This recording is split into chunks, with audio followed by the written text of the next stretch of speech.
Sometimes, regardless of two guys representing the same team and city, things still manage to become heated on and off the ice. Whether it's a long-standing feud that's persisted over the years, or simply a rivalry born in the moment, there definitely hasn't been a shortage of teammates that despised each other. In this video, I'm going to go over 4 pairs of teammates that hated each other while sharing the same locker room. And with that, here are 8 teammates in the NHL that hated each other.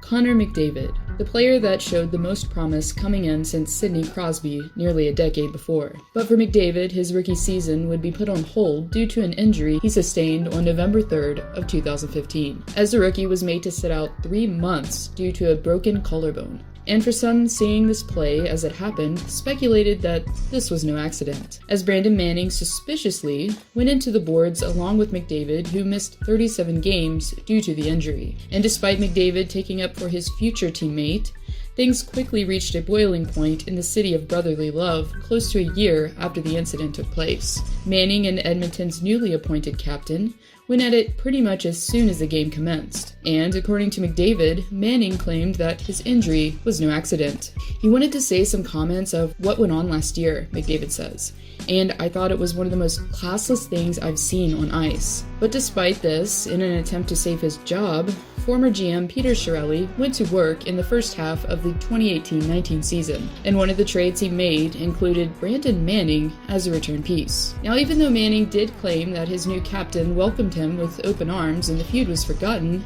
it's pretty difficult to believe that the former foes were best buds in the locker room.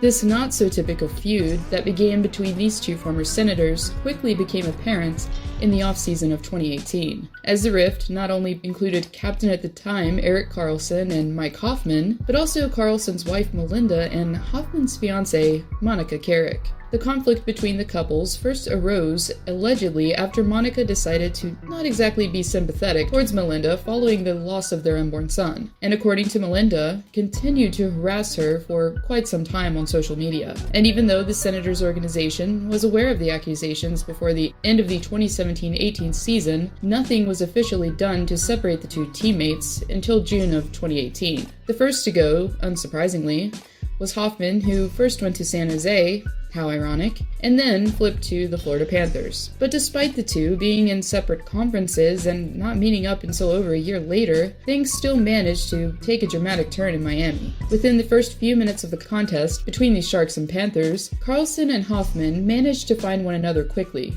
and began to tussle. And even though the former teammates were separated by officials, there's no doubt that the animosity between the two isn't going to go away anytime soon.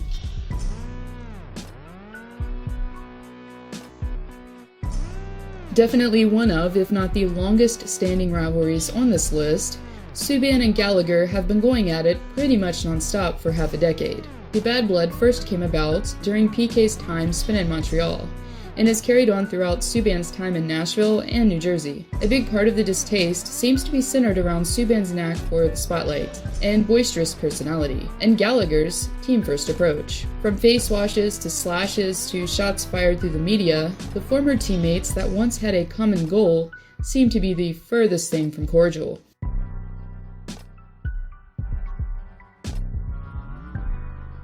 Sometimes looks can be deceiving, as despite Byfuglien and Kane seemingly laughing and cutting it up here, under the surface, things weren't always sunshine and rainbows between them. Contrary to popular belief that the rift began between the two much later in February of 2015, a photo that surfaced that was taken in October the year before, months before the incident that ultimately sealed Kane's fate in Winnipeg, showed something completely different. The photo, according to Yahoo Sports, was taken after a game in Nassau Coliseum, which depicts Kane, who was injured at the time, greeting teammates post-game, and Byfuglien, who apparently wasn't thrilled to see his teammate, displaying an offensive gesture that's not too hard to decipher. And months later, in February, Byfuglien again proved that Kane wasn't exactly his favorite on the team, by reportedly throwing his tracksuit, which was deemed out of dress code, that he showed up for in a team meeting into the locker room showers.